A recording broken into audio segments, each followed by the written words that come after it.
Sabi ni Simon Pablo Christopher, ano daw ang sekreto ko at naihinto ko ang paninigarilyo. Wala, kung ano yung sinasabi ng mahal natin sa buhay na itigil na natin yung pag-yosi dahil masama yan sa katawan, yun lang naman talaga yung tama.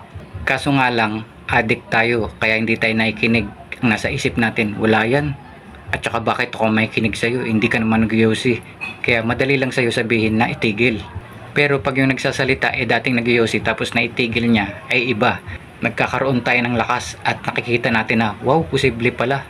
Kaya sinishare ko rin sa inyo na ganun din ako dati na malakas ako mag-yosi. 18 years akong nag-yosi. Ang yosi ko Marlboro.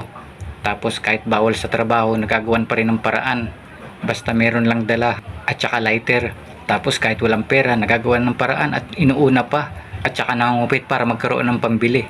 Pero ngayon naitigil ko na. 5 years and a half ko na siyang naitigil at walang sikreto. Kailangan